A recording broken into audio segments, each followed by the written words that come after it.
Would Bernardo Silva be a soccer player if he was a player in Canada? No. No. Would João Felix be a soccer player if he was a player in Canada?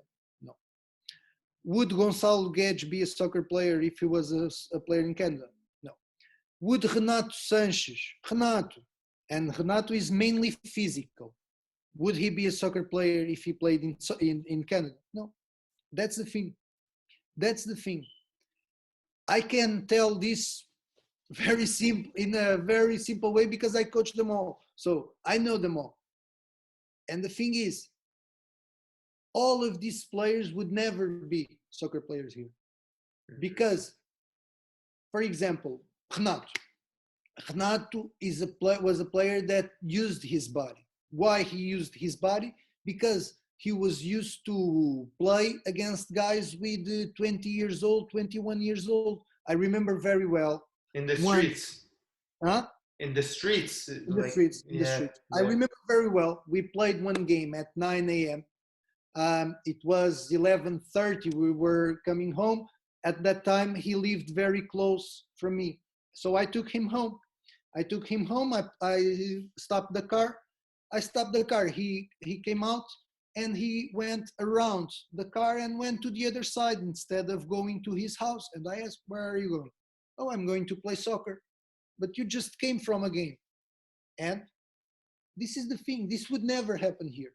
Mm-hmm. This guy just had the 2 games, 2 hours match.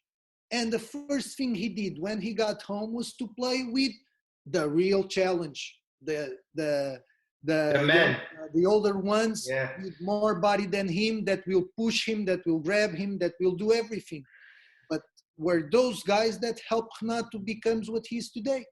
Mm-hmm. That beast, like we saw him on Euro 2016. I knew that beast very well. He's a beast.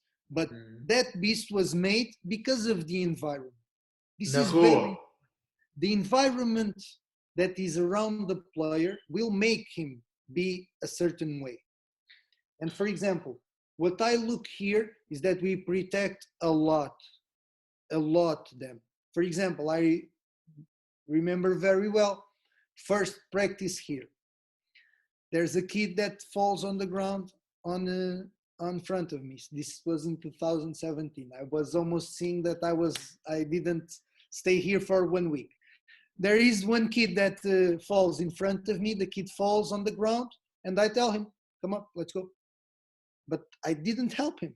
I told him, come up, let's go. And the kid starts crying, no, come up, let's go. And his mother runs on the field. And I was like, no, I'm sorry, no. Man. You want your son? I'll take your son out of the practice and you can stay with your son. Man, why do you think this is though? Is it the education system? Is it because I see the same thing? I see players with they're 10 years old, they're 11 years old. Their mothers are tying their shoes. They're giving them, like this before the training.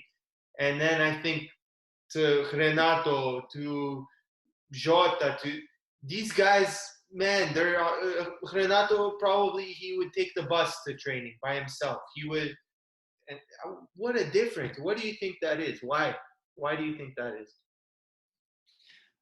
I think the culture has a great the culture and the environment. For example, over here is unthinkable. A kid with 13 years old get the bus and go to the practices alone by himself.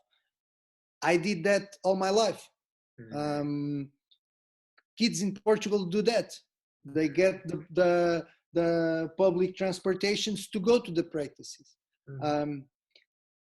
And I do believe that things like that make your character, make you be more resilient to something. When you don't have, and I say this for example,